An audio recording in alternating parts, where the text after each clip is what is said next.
Hey everyone, thanks for listening to Sex with Emily. On today's podcast, we're focusing on your sexual health. We'll be talking about STDs, STIs, and also getting into some hot sex tips. What to do when your partner takes sex completely off the table, and how to master the true art of the deep throat. All that and more. Thanks for listening. You know what I never get tired of? Talking about the magic wand. Seriously, it's like telling stories about your best friend. I actually think I have more stories about my magic wand than I do my best friend. The magic wand was part of my life long before it was part of the show. And now it's time to make it part of your life too. For more than 30 years, the magic wand has been the trusted toy that women around the world reach for first. In fact, check this. Time magazine just named the magic wand as one of the top 10 most influential gadgets of all time. We're talking next to the iPod and the calculator. Time magazine, people. If that doesn't say it all, I don't know what will. The perfectly sized original magic wand delivers amazing power and control and is incredibly simple to use. Just plug in the 6-foot cord for uninterrupted pleasure. For more information on the magic wand, visit magicwandoriginal.com today or click on the magic wand banner on my website. Look into his eyes. They're the eyes of a man obsessed by sex. Eyes that mock our sacred institutions.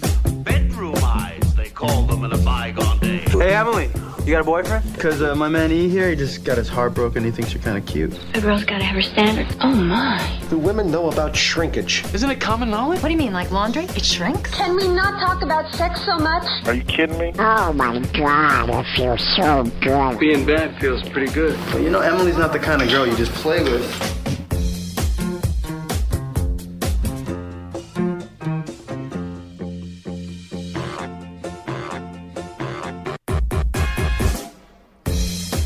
You're listening to Sex with Emily. We're talking about sex, relationships, and everything in between. For more information, go to sexwithemily.com, where you can do so many things there. God, our site is fun, Menace. Have you seen it lately? It's great. It is so fun. We have a brand new website. Well, it's like a few months old, but it's getting better every day. Uh-huh. Right. Just like we are.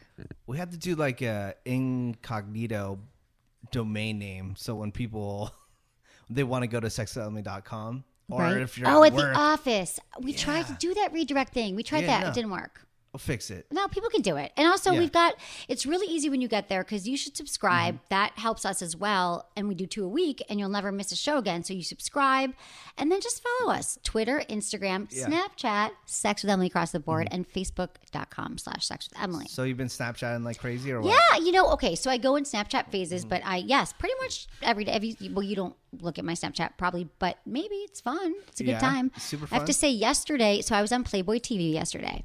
Oh, I was on a nice. show called Talking Dirty in Burbank, where they film to go to the Playboy studio. Yeah. And so my friend Kimberly, have you met Kimberly? She was on a show before. Anyway, maybe. I think she went incognito because she was talking about dirty things. But her friend owns this skincare line called Perfect. And it's like, do you see how I kind of look shiny and tan right now? But I'm not.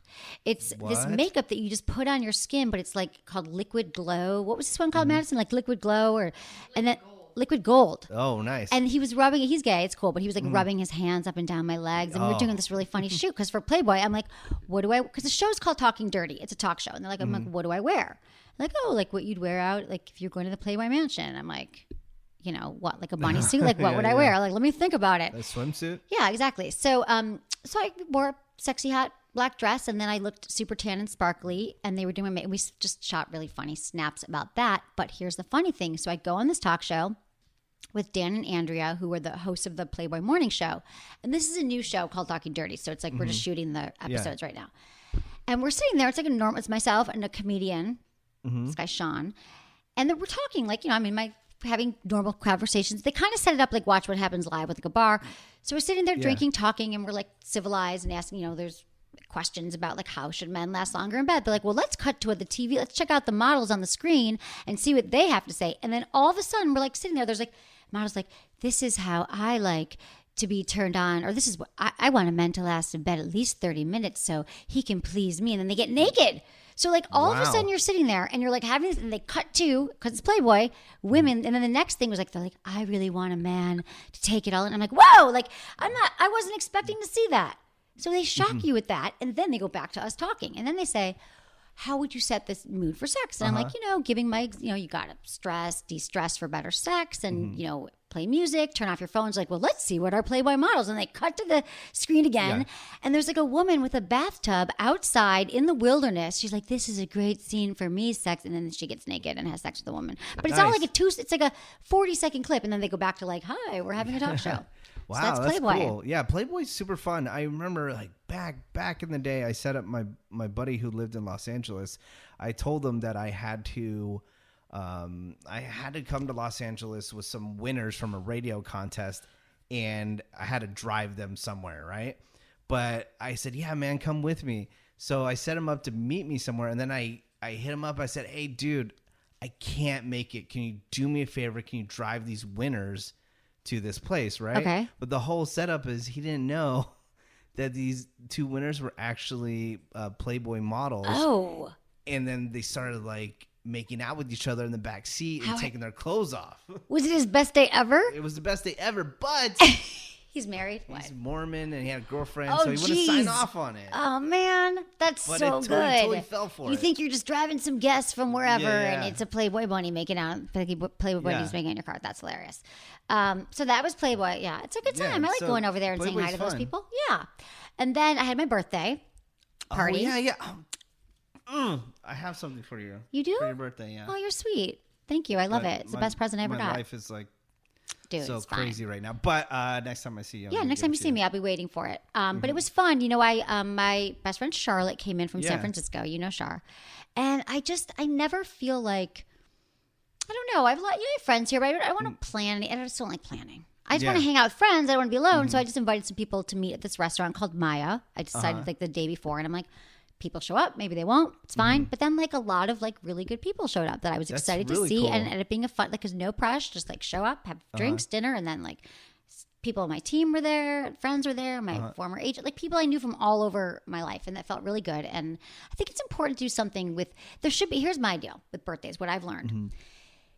Never have a party where there are shoulds on the list. Like that you should invite this person. You should. Like, life is too short to spend time or have to hang out with people, especially on your birthday, the people you think that you have to invite, friends because you've known each other since kindergarten. Like, it was just people I loved. Yeah. So it was a great way to ring in the new I wish birthday. I was there. I'm sorry. Except for you were not there. So there was a tiny little piece of my heart that was broken, but the rest of the night was a blast from what I recall. Cool. Well, I'm happy you had a good time. Yeah. I was, unfortunately, I was in Las Vegas, but.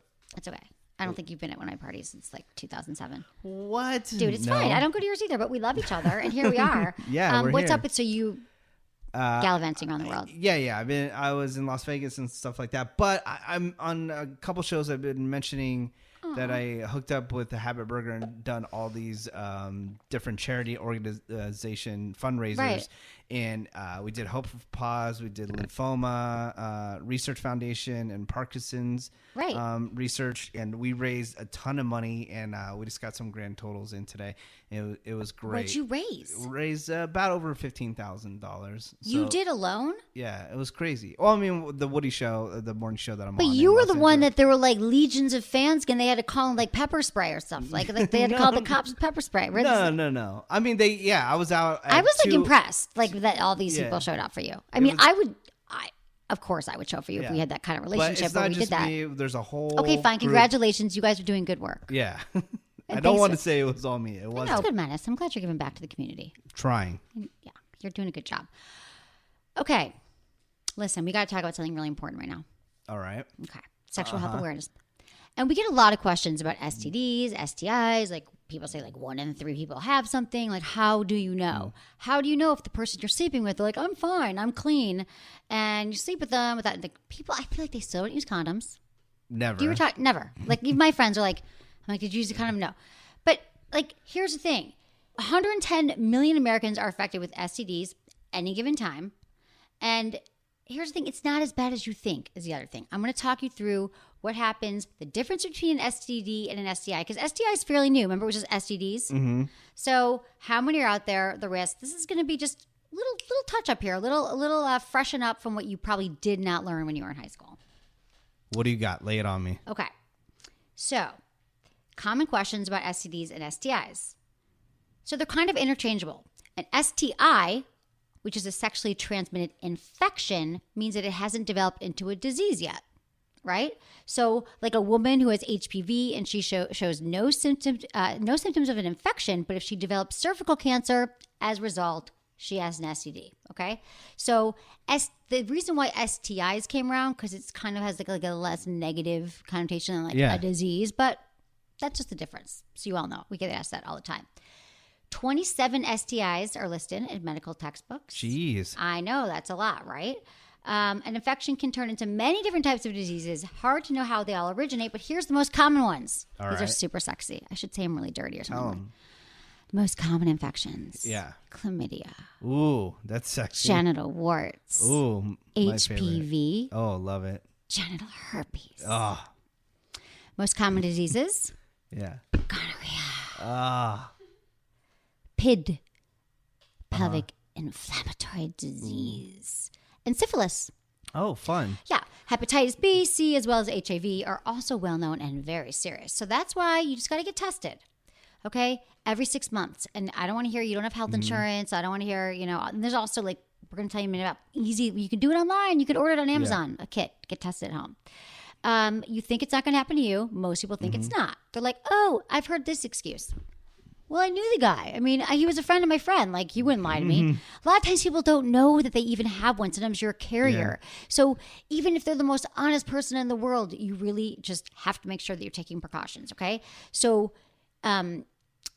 young people, most at risk, and those in the LGBTQI community, far more likely to become infected. To those groups that you just mentioned, one of them, the young group, I know a guy who had to go through chlamydia, and then the other one was the LGBT community. He went through chlamydia too, and they're telling me how get rid of that thing is like a huge needle that gets stuck in your ass. Yep. Well, or you take a pill too for like a day or two. They both said needles. Okay. Well, my friend. Yeah. Okay. So here's the thing. Chlamydia. Just FYI, chlamydia is on the rise right now because I've had two girlfriends who had chlamydia.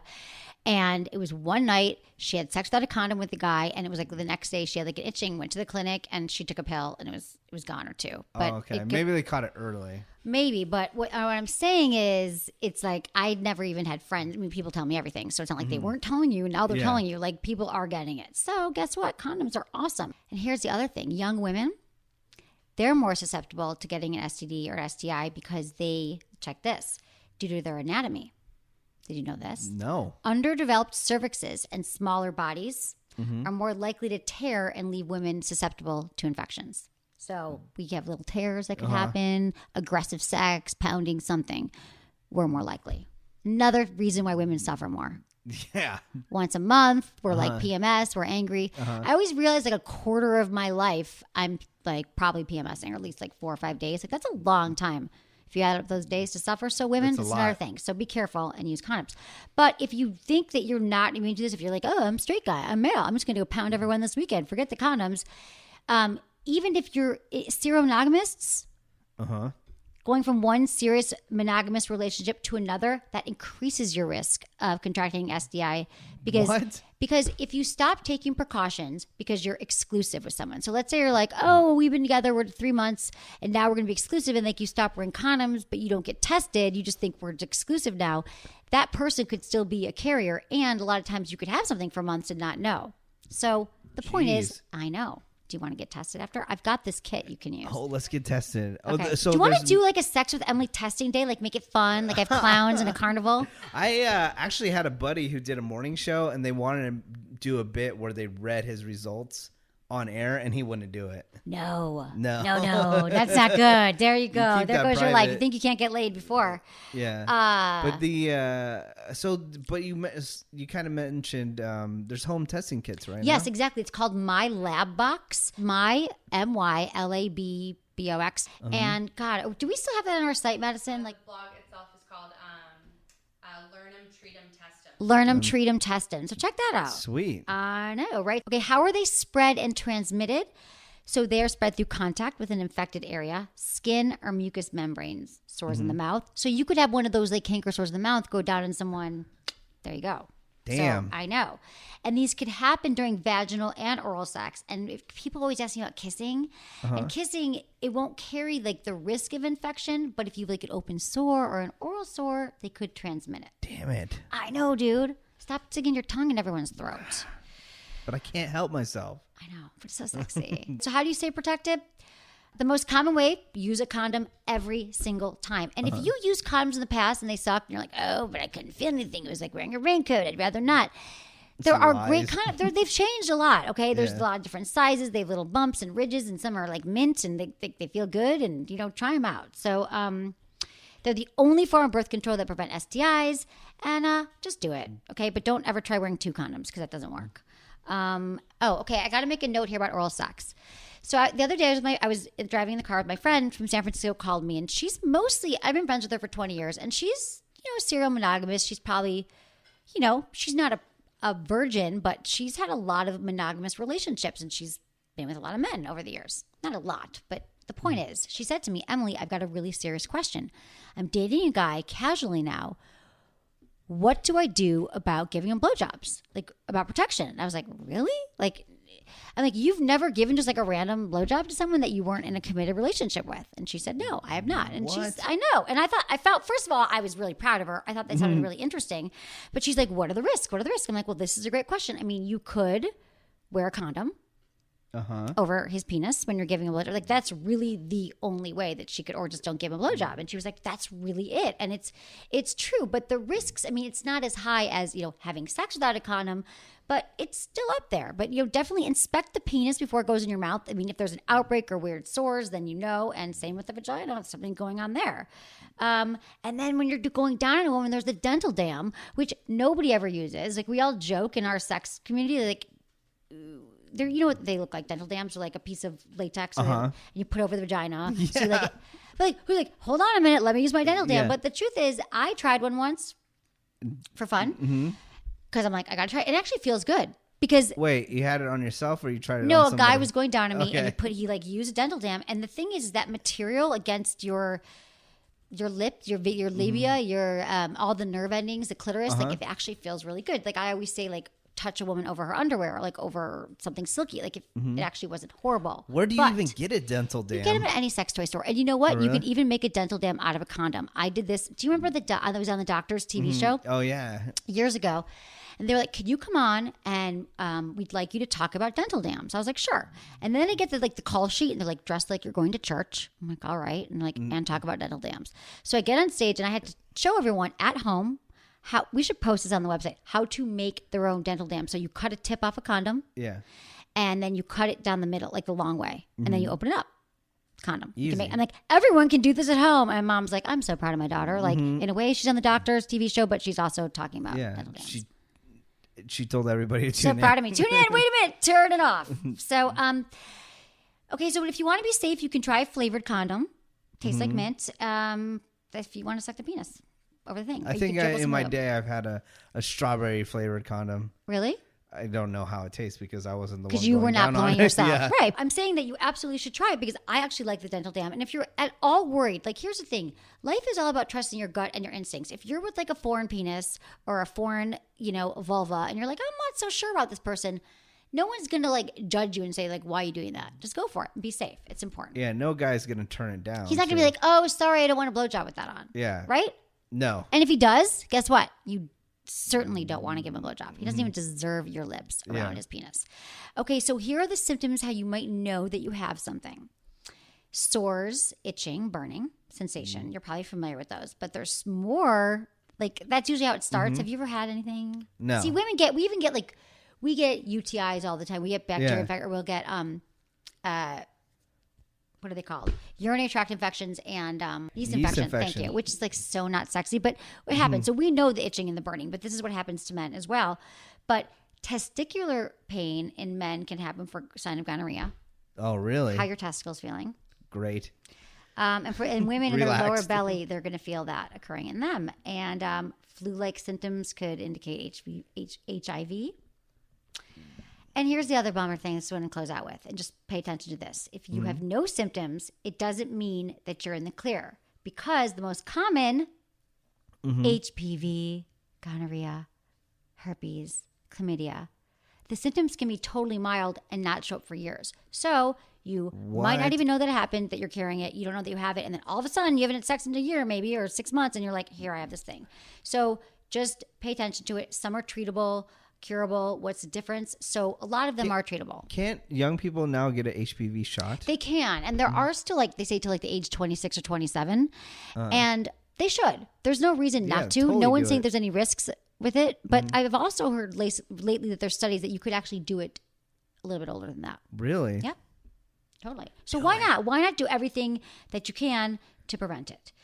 And the ones like chlamydia, gonorrhea, syphilis, you can cure with antibiotics if its treatment is sought early enough. Herpes, warts, hepatitis B, HIV, they're viral infections. They can be treated, not cured. Ugh. Yeah, you're with them. So even though testing might be scary and awkward and you're worried about it, obviously it's worth it. And it's my lab box. Check out if you want to do it at home. No one needs to know. You never have to leave your house. So any questions? How's your itching and burning? My itching and burning is fine. It's very good, though, for people just to educate themselves. And again, I think that the home kit is awesome because so many people probably don't get tested because they're too embarrassed to go do anything. So I suggest if you have no clue what's going on with your body and you're too shy to go to the doctor, just definitely get one of these home kits. You'll have it up at sexologist.com, right? Totally. Okay, cool. That's good. Okay. So now we're going to get into some sexy stuff. I can still talk dirty, though. But we're going to give a big shout out to our sponsors real quick. All right. I have a confession. I'm not what you'd call a good cook. Okay, to be honest, I've never really tried. Let's just say I don't cook at all. And it's not because I don't want to. I love food, but I just don't make the time. But I've tried, and you know what I do, Menace? At least a few times a year, I get super inspired. I buy a bunch of groceries. I commit to cook lunch, dinner every day, and next thing I know, I'm tossing out produce 2 weeks later. Have you ever done this? Been really inspired to cook? Yeah. I mean, I love cooking. Okay, so maybe I'm the only one who does this, but I throw it away. I don't do it anymore. I can't do it. I can't cook. But I'm with you, though. I just don't have time to No cook. time. Yeah. Well, that's the thing. So I get home now. I get home every night. I'm starving. I want to make dinner. I have zero food, zero plan. But now it's changed. Blue Apron.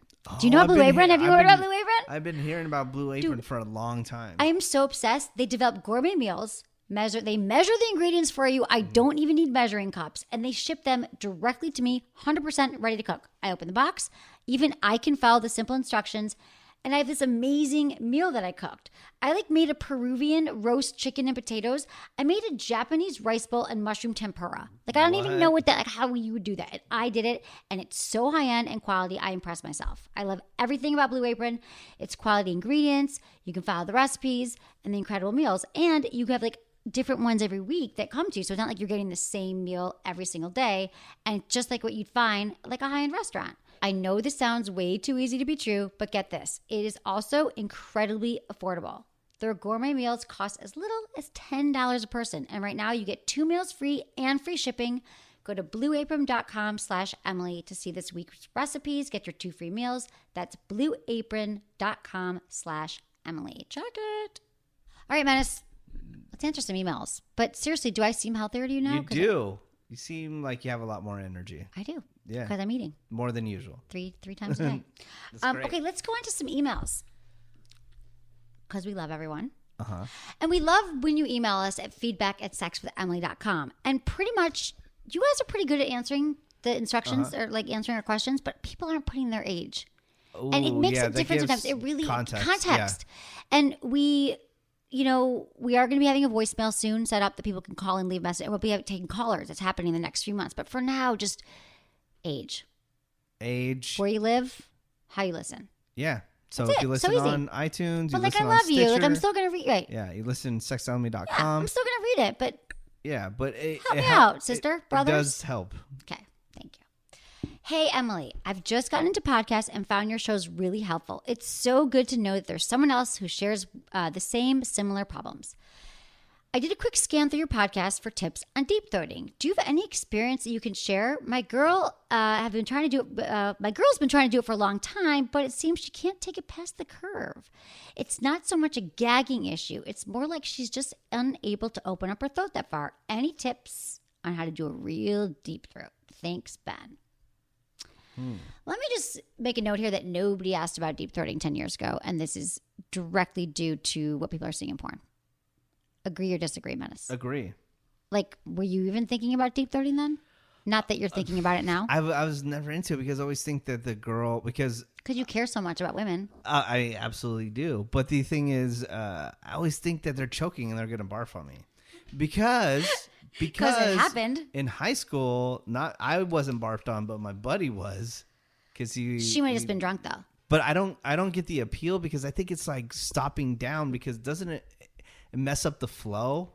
You know, by having this the flow of the sexual flow, like the energy in the room. No, well, like no, if she's gagging, like she could die, right? Like she could like. It doesn't take you out of the moment. I'm asking the person that's into this. I mean, if they want more people want to email in and ask. I want to know what really what, turned you on about. I think it's. But the only thing, see, this is what is so frustrating about doing the Sex Element show for 10 years. When we try to ask somebody why they are into a certain thing, they can never give me a freaking answer, you know? So I don't even know why I'm asking people why they're into that. But for me, definitely, because when I'm receiving a blowjob, I want a fluid motion going on, and I think that would disrupt it, you know? Well, I get it. Also take me out of, right. You know, thinking that the girl's sexy. I'm like, oh, she's dying. She's going to barf on me. Right. How is this hot, you know? She's willing to die for my penis. But some people are into getting barfed on, too, so whatever. It's not that you always get barfed on, but it can hit your gag reflex. And back to high school, I think a lot of that happened, and in college, girls were just really drunk. Yeah. That always happened. My friends all have stories like, last night I barfed on a guy's penis, and then I passed out, like giving a blowjob. That happens. But with the deep throat thing, it's like, I think it feels really good because the tip is really sensitive. It's in the back, and they're like, oh, she's taking it in, and she's willing to gag, and her eyes are watering, and that's really hot because I'm so big, and I'm making her feel this way. I think, and it's visually it can be stimulating. But I know what you're saying that you want the back and forth pressure, and then it's just sitting in the back of your throat. But just because it's hitting the back of the throat, she could still be taking it in and out, and it keeps going back to the throat and then out again. It's not just sitting in the back of the throat choking her, but maybe for a few seconds it is. Whatever you're into. Email us. I know you're like, what? Are you dying? Do you need water? Yeah. Should I call 911? Yeah. Okay, Ben, welcome to the show. I'm so glad you found us and we found you. But before I get into tips for your girlfriend, are you playing by the deep throat rules? Okay. Okay. There's rules. That means no pressuring, no rushing the process, no thrusting, and zero head pushing. We are a no head pushing zone here at Sex with Emily. That's no fun. Ever. Never push her, even if you're just in the car, you're like, babe, here's my penis. She knows you have a penis. She knows that it's probably hard. Don't ever push her head into your lap, okay? So she needs to feel relaxed. She needs to feel in control. And not, she also needs to be able to trust you that you're not going to hurt her. And keep in mind that she's putting herself through mild discomfort to fulfill your desires. So make sure you're being kind and returning the favor, AKA going down on her as well. So now that we got that out of the way, here's what she could do to deep throat. Relax. Right. So the most important thing is your muscles. Anytime you're trying any like anal sex, people tend to like tense their muscles, right? But it's all about breathing and relaxing. So when you're doing this, she has to relax her throat muscles, like they tense up, because if she's starting to perform oral. So what really can relax her is the first thing, like make sure that she has hers. So if you knock off a few orgasms and she's like already in the mood and relaxed, you're golden. She'll be like, oh my God, I said 3 orgasms or 1. It's fine. And she also should be loose too. So tell her not to worry about like her lips. Everything should be loose. So she should like lay back. She should be breathing. And she shouldn't worry that her lips are like super tight around his penis while she's going down. And she could kind of like let her lips fall open so she can open up her throat more. So like you practice, like it's not like you're squeezing it. Like I'm trying to show Menace here with my mouth. Like you're suctioning it. Like your mouth is open. You're just trying to get it to the back. And if she's worried about getting drool, little extra lubrication never hurt, and it might help her lube up her throat. So just make sure she's breathing in a comfortable position. And also, there's a position that makes her feel comfortable, okay? This isn't necessarily for you. So depending on your length and your girth, deep throating works at different angles. Okay, now we're getting technical here. She can experiment with like different positions and see which ones are a little bit easier. So some women like kneeling, like so they're kneeling over their partner like on the bed because they can go at their own pace. And some women like even lay back, like check this, their head back on the bed, they're lying back in the bed and their neck is going off the bed, right? Okay. So he could, look at me, I'm trying to show you. So he could be standing behind her, but her neck's much more open up, which is kind of weird because she's like off the bed, but that's the way your neck's gonna open up. But you didn't know that. So also it's just practicing. So while she's doing that, she wants to breathe. She can get in comfortable position, so she's in control. Like if she's like crouched on her knees, like women give blowjobs and you're like, you're tense. Yeah. So she just has to make sure she's in a position where her throat is open. But the thing is, she can also train your gag reflex to open up. Like you can practice. So what you do is you place a finger in your mouth, or you can use a toothbrush. So when you get to the back of your throat and like whenever you start to gag, you probably don't need to do this, Menace. But if you do want to, it's like right to the point where you're like, and then you hold your finger there for as long as you can, like 10 seconds. And you do that like 5 times a day. And then eventually you'll be able to move it further and further back, either a toothbrush or your finger. Yeah. And it'll open up your gag reflex. But you got to practice. And when you're doing this, you breathe through your nose, relax your throat, and you resist the urge to gag. You can try it with a dildo. You can try it with his penis. He'd probably like helping you. And just don't push yourself quickly. And it takes time. Could volunteer. And here's the thing. If it doesn't work, so what? Use your hands. It's fine. She can't do it, but that's how she can do it. So you guys can listen to the show together. But also, again, your hands are your best friend during a blowjob. So her hands can provide the suction, and it's a great way to do it. Deep throat. Was that more than you ever want to know about deep throats? Or that more than you ever could have possibly imagined? I like the technique to learn how to do it slowly. Work into just it. Like another thing. Do your Kegels, do your gag reflex exercises, meditate, masturbate. That's like my entire life. It's like meditation, masturbation, gag exercises, gag reflex, and cooking Blue Apron. Sweet. It's a really good time. Okay, hi Emily. I recently discovered your show and you've changed my sex world. I have so much more libido and self-confidence than before. Your show is totally honest, realistic, and kind, and I feel like you're my friend. Like I'm your friend. Nice. Too.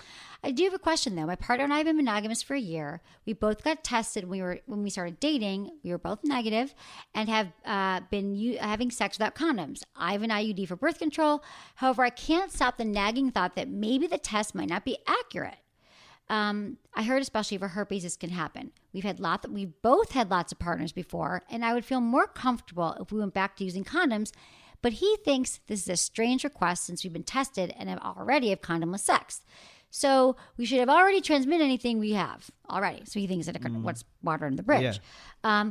He is willing to do it, and we've only been having condom sex recently, but I'm not sure if I'm being unreasonable. What are your thoughts? Thanks so much, Ella, 26, Washington, D.C., listens to the podcast app on her iPhone. Bam! Nice. See? She freaking nailed that. That's what we love. Ella. Epic. Hey, Ella. Okay. I love that Ella is being conscientious about her health. Amazing. Because I understand her concerns. Like at least like we're talking about people who never even think about using condoms. Mm-hmm. She's in a committed relationship. They've been tested. They've been having sex without a condom for a while, but she's still like, worrying about it. So I understand that. And she's right on herpes. You can only test herpes if there's an outbreak. Like they don't even do herpes tests now because you can't tell if you're carrying it unless there's an outbreak. Wow. So if one person is a carrier, you won't know until you're already infected. So you've done everything you can do there. And I gotta say, I agree with your boyfriend. You're on the IUD and you guys are truly monogamous. You're not going to get pregnant and you really don't have to go back to using condoms. So I just think what you guys got to do is go back and get tested in 6 months. Like every 6 months, put it on your calendar. You'll feel more confident. You guys can go together. You can order it online and do it. And then I think that you can put the condoms to rest for now. Tell people what IUD is. The IUD is it's a method of birth control that you put in your arm and you can have for Yeah. It's like for years. For years, yeah. Mm-hmm. That can last for years, and a lot of women have that, and they don't have to take a pill every day. Just side effects, and but just like any other forms of birth control. Yeah. But she was saying she's on IUD, but you could be on what she meant is you could also be on the birth control pill. There's a lot of different ways now. Birth controls are so much better now. Like I haven't been on it in a while, but they don't tell you now. And here's the other thing I want to say. And I might have said this on a recent show, but I can't say it enough that when you go on the birth control pill, a lot of women, in high school or whenever you go to college, the doctor just gives you a pill and you assume, okay, I got to take this pill for the rest of my life. This is it. But what they don't tell you is that sometimes the side effects can be really bad, and you don't know that that's what it's coming from, and you don't realize that you can actually switch pills. You can get higher estrogen, lower estrogen. You can play with it because birth control pills affect everyone's system differently. And so women sometimes can have loss of libido, inability to orgasm, headaches, things like that. And just go to your gynecologist every 6 months. And again, it's okay to ask for one because sometimes you just got to try a few to find what works. Don't your boobs get bigger? Yes. Do you remember this? Do you remember when I went on the pill? No, but you told me about it. Dude, I knew you then. It was 2009 and I went back on the pill and I had like a size and a half bigger. And my boyfriend at the time, he was like, oh my God, it was like all of a sudden I had like, not that I have small boobs, but they were like big and hard. It was like I got a boob job. People were like, my friends thought I got a boob job. It was the best birth control experience ever. Sweet. And I like lost weight and I had really big boobs. I looked like a porn star. Maybe I should. I wonder if it would have that happen the same way. I just don't like taking something like, and I use condoms because I want to be safe anyway. Why should I? Yeah. And would you remember but I had every massive day? boobs. Yes, of course. I did for years. But if you miss a day, you realize that it's not as effective, like your pill that month. So you should double up on condoms anyway. Yeah. That's the problem, is that a lot of people are not as great. Put a reminder on your goddamn phone. Well, I mean, you have a staff of people here. Oh, I have a staff. No, I'm saying not me. I'm saying people. Madison will help you out. Make sure. Madison, would you feed me my pill every day? No, I'm not taking it. But I'm saying a lot of people don't remember, and that's why you should send an alarm. Have you ever like gone out with someone and she went on the pill and like things happened, or she seemed different, or? No, not at all. No. Okay. Why? You think it makes you loopy? Sometimes it's hard to tell. We're emotional beings. Okay. Hello, M. My name is Marcellus. I'm a longtime subscriber / listener to your amazing show since 2013. Nice. I'm a 26-year-old male from South Carolina. I usually listen to your show while on the road. I'm a truck driver. Now to the matter at hand.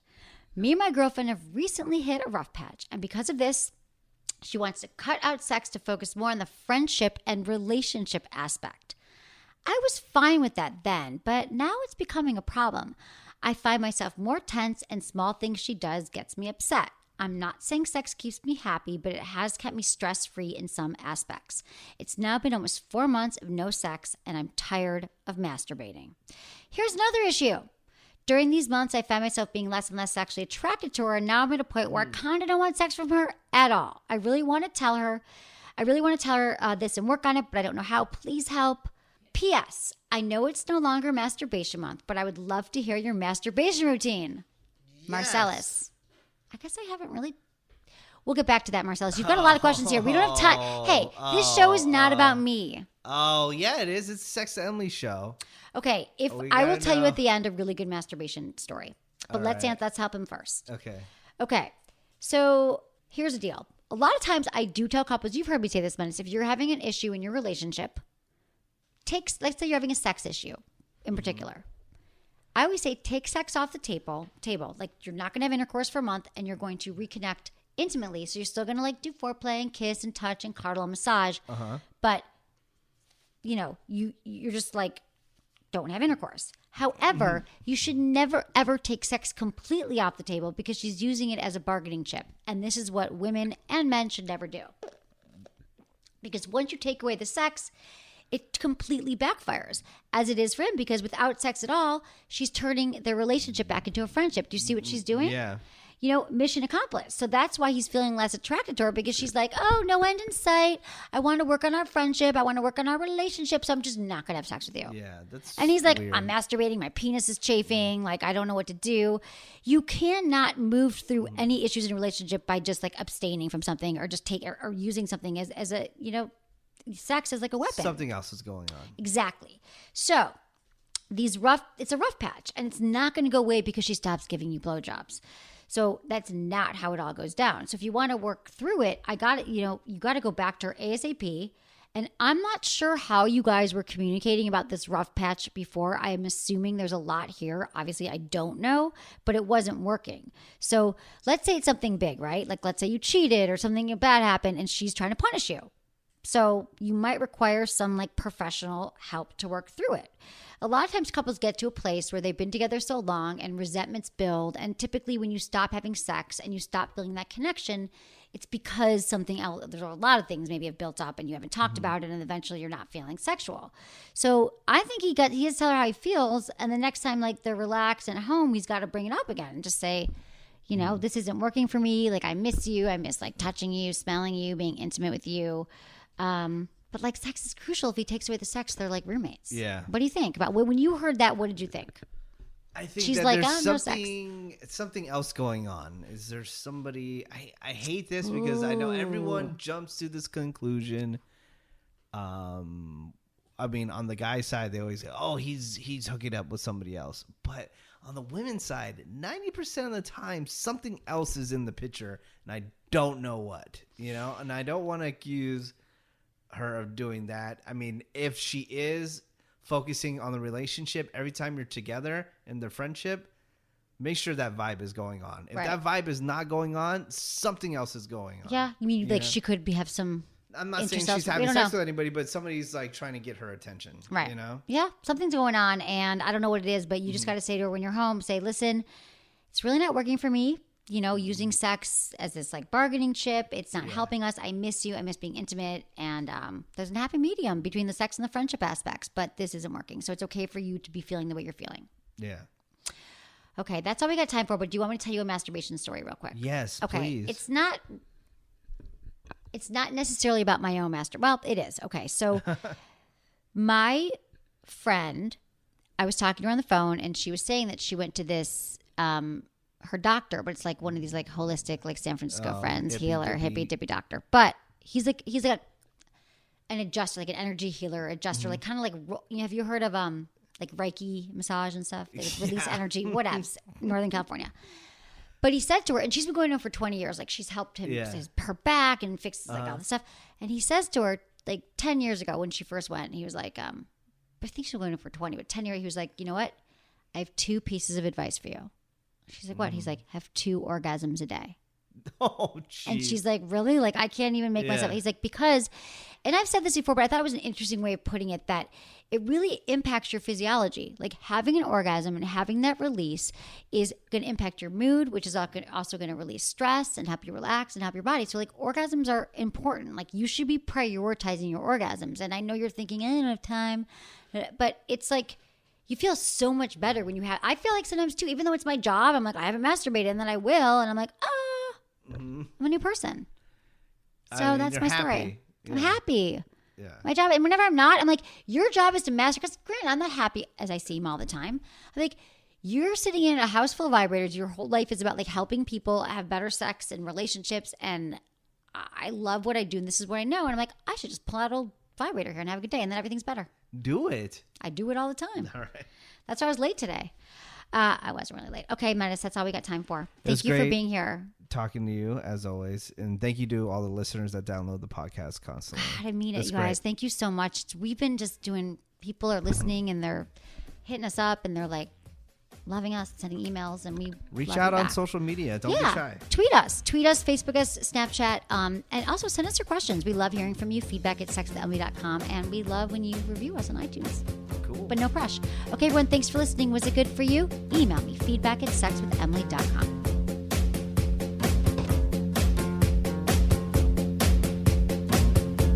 So what's in a name?